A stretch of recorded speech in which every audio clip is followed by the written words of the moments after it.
Hello, and we have Arjun Mehrotra. I hope I'm saying that. I'm trying, man. Yeah, that's all good. Yeah. But what I want to really look in with you, man, is from a lot of the guys I've spoken to, you're one of the fittest. You're one of the guys that loves the 1%ers, that really takes care of your health, your mindset. You really take it seriously. And I think that's an area that a lot of guys can improve on. So I want to dive into this where like maybe players that are playing at a pretty good level can actually get a bit more of an edge outside of just volume of balls and work on specific tennis things. So talk us through a little bit about how you've gotten to such a good physical base and what led you to really trying to up things from the kind of physical movement background. Well, yeah, thanks.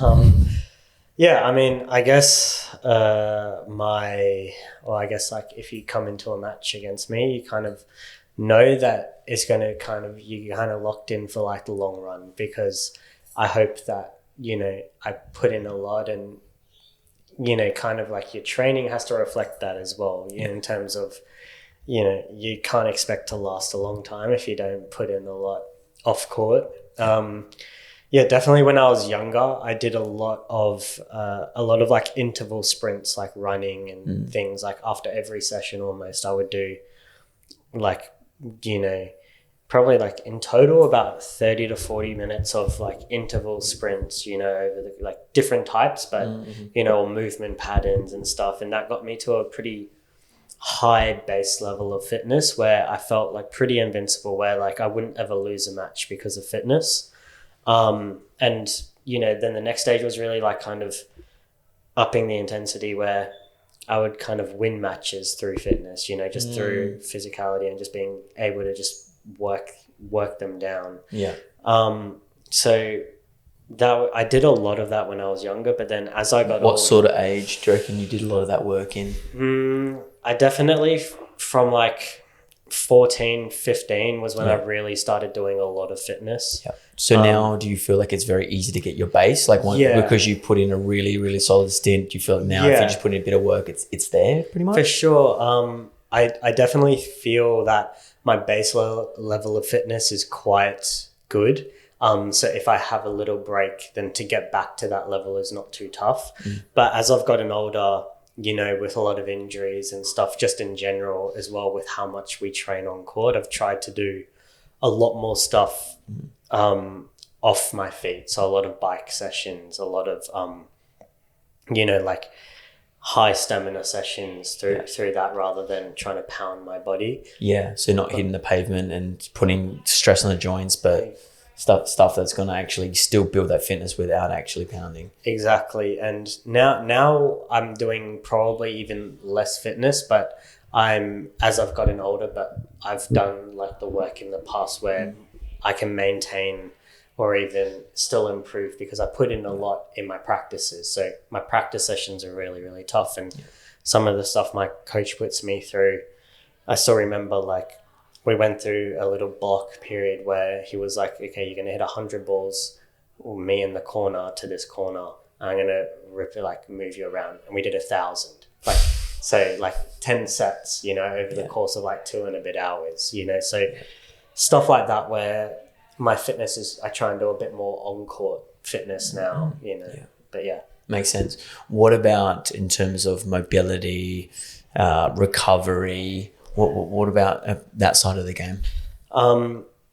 So yeah, I mean, you probably, a lot of people know that I've struggled with a lot of injuries over my course of my life. And I think maybe a little bit of that was maybe working too hard and having the rah-rah, like really try and work hard, but without the understanding of how to take care of my body. So through injuries, unfortunately, you learn. And, but, now I have like really good warm-up routines, I have like 30 minutes, 40 minutes before I play, I'm warming up. Then in the morning as well, I'm doing like another 30-minute activation before I even step out to do my warm-up. And my cool downs, take, 45 minutes, an hour, of like, working out the lactic acid, stretching, foam rolling, and all of that stuff. I feel like you won't feel it the next day or the next day after that, or even maybe a week.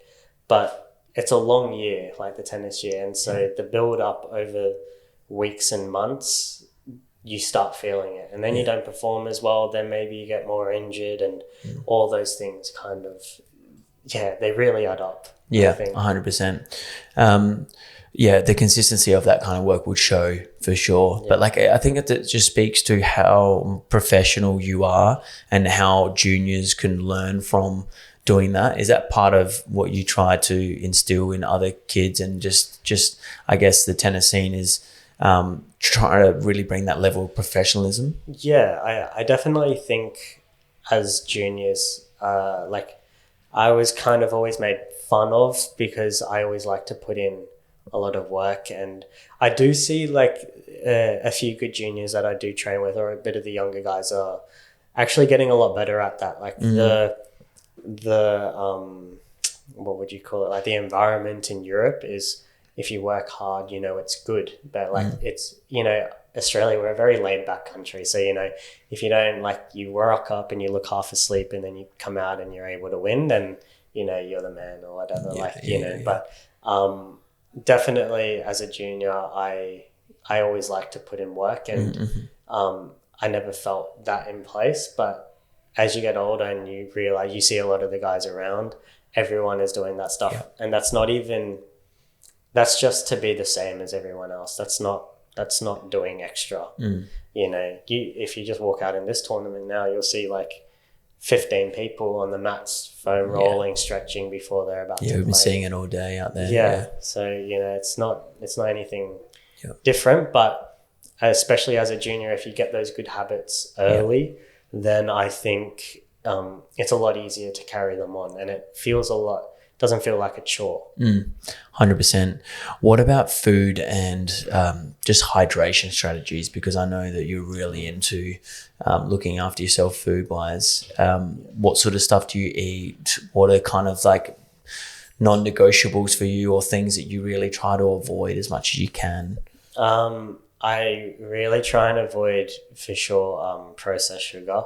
I think that's like the worst. Obviously, everyone's, you can treat yourself or whatever, For me, like, if I want to tank a meal, like, I'll also get Macca's or whatever, But as a pretty much 99% rule, I will just pretty much stick to very simple chicken, rice, veggies, or fish, rice, veggies and stuff. I don't have any gluten. I've been gluten free for like maybe 7 or 8 years. It just makes me feel a bit lighter, especially in the mornings. Like if I don't know if you get it, but like if I have a big bowl of pasta, you want to sleep, or you feel like lethargic and everything. And I don't like that feeling. Yeah, especially with the processed wheat and grain here in Australia. I think it's a little bit different. I didn't experience it much when I was in Italy. Oh, right. Yeah, the flour and how it's processed, I think, is much better. That I felt quite good, like surprisingly good consistently from having a lot of gluten, which was interesting. So, I'm not sure exactly what the process is for it here, but I think the gluten is... That's really interesting. I actually didn't know that, but... I guess like I've just been doing it for so long now that I don't even really think about it. It's not, it doesn't feel like a chore or anything. I definitely think that diet has such a big role, like just even on your moods and stuff, when you go play or something. I think also sleep is really, really underrated. I think that people look over how much sleep they really need to get because... And maybe I'm more sensitive, but I get pretty irritable when I don't have a good sleep and stuff. I just think every single time I've had a really good routine with my sleep schedule and everything, that I've played better, I've felt better, moved better, recovered better. So everything you're saying makes so much sense. And like, I think the hard part is just being consistent with it. It's easier said than done, but actually sticking to it over the course of a long period of time, because everyone wants like instant results. How do you go with actually implementing the nutrition side of things being on the road? Because I know that when I've just done little stints, it's such an effort to really get it going. And sometimes the options are limited. So how do you manage that while actually being a traveling tennis player? It definitely is difficult, and especially when you're younger. Like, you know, when I first started, you know, traveling and stuff, you know, at least when I was gluten free, I started when I was maybe 17 or so. But like even traveling before that, I always tried to eat healthy still. Yeah. And it's definitely difficult, especially I found in Europe. You can get a lot of maybe not like terrible foods, but just not great food, and it's a lot harder and a lot more expensive to get good food than, you know, you can easily get like a taco or kebab wrap or something. Sure. You know, and but I find that, you know, whenever I get someplace, I really try and scope out before I get there, like when the supermarket closes and stuff, because I'd much rather just, even if I have to make sandwiches or something, you know, or to be like prepared, you know, and just all those little things actually really matter. I think. At least to me, you know. 100%. So yeah, I like to just be prepared, you know what I'm getting when I'm getting there, what I'm going to be able to eat, and try and plan accordingly. That's why I really like Asia as well. I think I was telling you before. You can actually eat quite well because they're quite healthy as long as you don't get the fried things. Yes. You know, you can actually eat very healthy in Asia, and I think like, you know, you can see like the size of Asians, like they're tiny, you know, so obviously something has to do with it. I think it's their diet as well. Yeah, makes sense.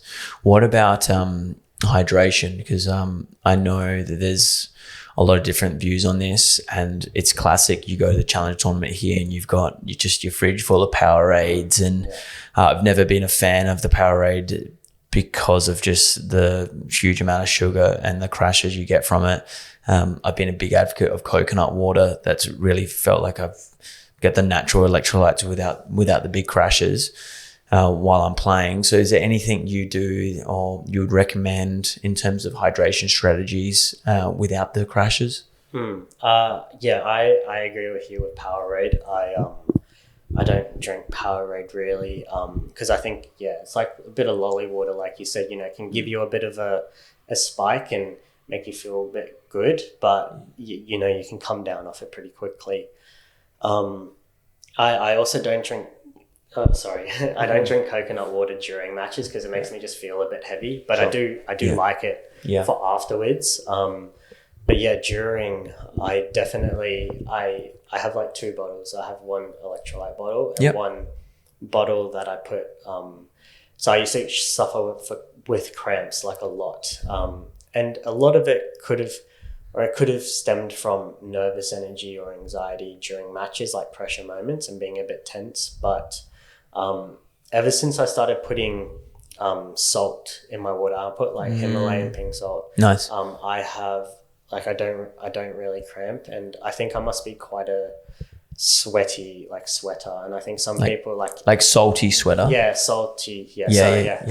Salty sweater. And I think like a lot of people, like there's a big spectrum. I think it goes from like 500 or 600 milligrams per liter to like up to 2000 milligrams of salt that you can lose. Sure.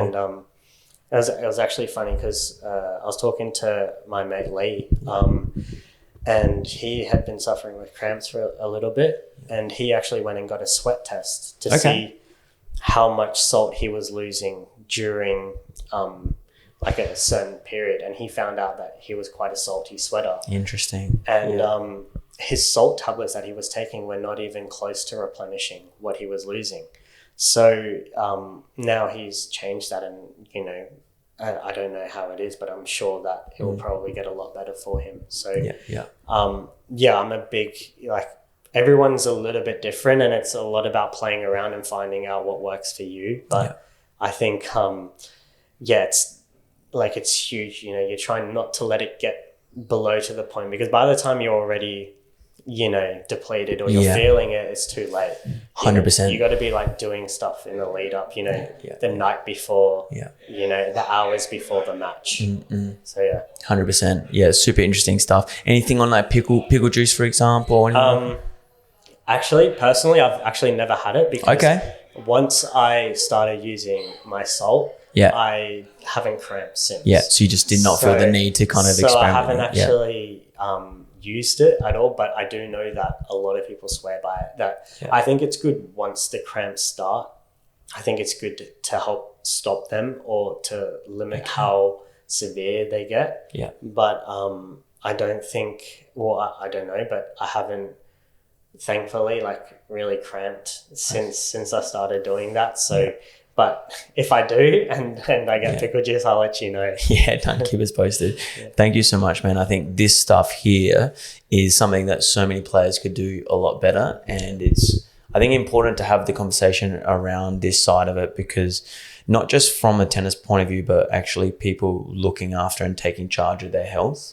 I think some people think like just because you're an athlete, you're really healthy, and I don't necessarily think that's true. And then the markers can come later on after, when your career's said and done, and you've actually got some really concerning health issues because you haven't been really, you've almost been masking those just by being an athlete, and then it can become a big problem later on. Yeah, and I definitely think like habits that you have like throughout your life, not just career, but life, then, you know, impact. And so I totally agree with you, you know.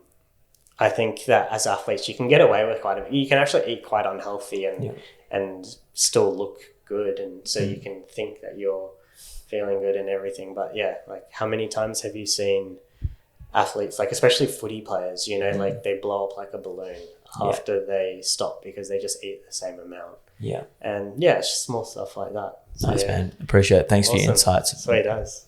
Sweet. Awesome, man. Thanks so much, man. That was great. That was really